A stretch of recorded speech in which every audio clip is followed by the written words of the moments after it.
Olá, tudo bem? Eu me chamo Camila e hoje eu quero falar com você. No vídeo de hoje estarei falando sobre a mensagem da cruz. E o texto que estaremos estudando hoje se encontra lá em 1 Coríntios, capítulo 1, do versículo 18 ao versículo 25. Acompanhe essa leitura aí comigo, ok? Certamente, a palavra da cruz é loucura para os que se perdem, mas para nós que somos salvos, poder de Deus. Pois está escrito: destruirei a sabedoria dos sábios e aniquilarei a inteligência dos instruídos. Onde está o sábio? Onde o escriba? Onde o inquiridor deste século? Porventura não tornou Deus louca a sabedoria do mundo? Visto como, na sabedoria de Deus, o mundo não o conheceu por sua própria sabedoria, aprove a Deus salvar os que creem pela loucura da pregação. Porque tanto os judeus pedem sinais, como os gregos buscam sabedoria. Mas nós pregamos a Cristo crucificado, escândalo para os judeus, loucura para os gentios. Mas para os que foram chamados, tanto judeus como gregos, pregamos a Cristo, poder de Deus e sabedoria de Deus. Porque a loucura de Deus é mais sábia do que os homens, e a fraqueza de Deus é mais forte do que a dos homens. E o que é que nós podemos aprender acerca desse texto, né? No verso 18... o que nós podemos aprender duas coisas no versículo 18. A primeira coisa é: a cruz de Cristo é loucura para os perdidos. A mensagem da cruz ela não pode ser entendida ou compreendida por aqueles que a rejeitaram, pois eles consideram que essa mensagem é uma coisa louca. Ou seja, o homem natural ele não pode entender as coisas do Espírito de Deus. Elas parecem loucura para eles. Assim sendo, alguém que ouve a palavra e fica com raiva do pregador, ao invés de mudar de vida, não é o verdadeiro convertido. Não experimentou o novo nascimento. Então, se a pessoa escuta a palavra e vê que aquela palavra ela fala com ele e fica com raiva do pregador porque falou aquela palavra, ele não se converteu verdadeiramente. Ou seja, quando nós ouvimos uma pregação e ela fala conosco, isso tem que gerar em nós a mudança, a transformação, porque quando Jesus ele entra na nossa vida, tem que haver mudança de vida. Minhas atitudes não podem ser as mesmas, meu modo de falar não pode ser mais o mesmo, meu modo de me vestir não pode ser mais o mesmo.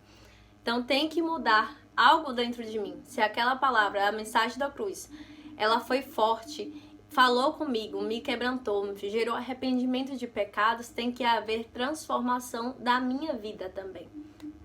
Outra coisa que o versículo 18 nos ensina é: a cruz de Cristo é poder de Deus para os que são salvos. Aqueles que foram alcançados por Cristo irão olhar para os para as verdades bíblicas e examinar nelas o agir do poder de Deus. Quando nós observamos as Escrituras, nós vemos nela o poder de Deus, pois inúmeras pessoas são transformadas por Deus através dela. Alguns que tiveram seu entendimento aberto por Jesus para compreender a palavra de Deus, estes entenderam a palavra para a salvação e creram que essa palavra revela o poder de Deus para a salvação do pecador. Do verso 19 ao verso 20, nós podemos aprender que a sabedoria de Deus destrói a sabedoria humana na vida. Paulo ele está nos trazendo a mesma temática dos evangelhos, que Deus escondeu as grandes revelações do reino aos sábios e entendidos e revelou aos pequeninos. Paulo também nos ensina que o homem entregue à sua própria sabedoria torna-se louco em seus próprios pensamentos. O ser humano com sua sabedoria se autodestrói. De que forma? Através de guerras, de bombas, ganâncias. Eles renunciam a Deus. Paulo ele também nos diz que o mundo não pode conhecer a Deus por sua sabedoria, pois é Deus quem dá o conhecimento para a salvação. Pois a sabedoria humana não leva ao conhecimento de Deus, nem aproxima dele. Ela faz o homem criar ídolos segundo o seu próprio coração. No verso 21, nós aprendemos que a sabedoria de Deus, ela anula a sabedoria humana na salvação. Paulo ele está nos dizendo que como aqueles incrédulos entendiam a pregação do evangelho da cruz como loucura, eles estavam fora da salvação que aquela pregação louca oferecia. Mas aqueles que creram naquela loucura de pregação receberam vida eterna. A melhor loucura que existe é crer em Jesus, pois ele é maravilhoso e salva o mais perdido e miserável dos pecadores. Se você se enquadra nessas opções aí, mais perdido, mais miserável dos pecadores, Jesus ele tem muito interesse em salvar você. No verso 22 ao verso 23, nós aprendemos que o convite da igreja não se baseia nos conceitos humanos, mas nos conceitos de Cristo. Paulo ele está descrevendo o tipo de mensagem que as pessoas queriam ouvir e o modo como Paulo pregou. Os judeus, eles eram ávidos por sinais. Esses sinais seriam miraculosos, por isso eles consideravam a mensagem da cruz loucura, pois para ele, somente Jesus seria o Cristo se tivesse saído da cruz de forma ou de modo miraculoso.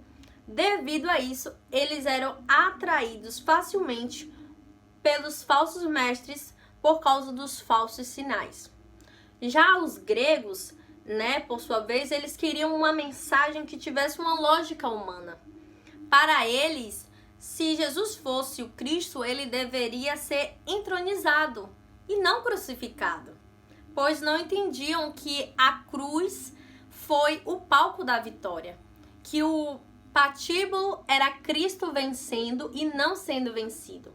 O que é patíbulo? Patíbulo é o tipo de palanque ou estrutura de madeira que se usava para executar os condenados à morte. Então, quem se converte é crucificado com Cristo para o mundo e renasce para uma nova vida. No verso 24, ele nos ensina que o convite da igreja apresenta Cristo da maneira de Deus e não dos homens. Paulo, ele não apresentou Jesus como os homens queriam, mas como eles precisavam conhecer, precisavam ouvir sobre Jesus. Paulo, ele está dizendo que algumas pessoas elas foram chamadas. Essas pessoas que creram, tanto judeus quanto gregos, elas receberam o esclarecimento que Cristo é poder de Deus e sabedoria de Deus. Ou seja, ele é poder para a salvação e a sabedoria para o conhecimento da salvação. E no verso 25, nós aprendemos que o convite da igreja se baseia na sabedoria e no poder de Deus. Como o plano de Deus para a salvação da humanidade incluía a cruz, e como os judeus se escandalizavam por não enxergar nenhum sinal miraculoso na cruz, bem como os gregos viam loucura que um ser poderoso pudesse morrer naquele instrumento de punição, então Paulo traz Deus ao nível deles para dizer que se Deus fosse fraco e louco, ele estaria acima de todos eles. Na verdade, Paulo ele está afirmando aqui ao contrário, que Deus é forte e sábio, e eles fracos e loucos. Pois a sabedoria de Deus não se pode medir, nem o seu poder se pode comparar a qualquer outro. Paulo ele diz que o convite que era feito a eles estava baseado em um poder tão elevado que para ser alcançado por eles, Deus desce até eles para que eles entendessem. Então, quando nós reconhecemos que somos fracos e que nada sabemos, Deus ele nos alcança com a sua graça e nos oferece salvação eterna. E diante disso, eu finalizo agora o nosso vídeo. Eu agradeço por você assistir. Curta bastante esse vídeo, comente o que você achou sobre essa mensagem. Se você aprendeu algo novo, ou se você tem algo novo também para poder compartilhar, falar aqui nos comentários. Compartilhe esse vídeo para que mais pessoas sejam alcançadas por esse evangelho. E se você é novo aqui no canal, tá vendo esse botão vermelho? Clica nele, se inscreve e ativa o sininho das notificações. E eu te vejo no próximo vídeo.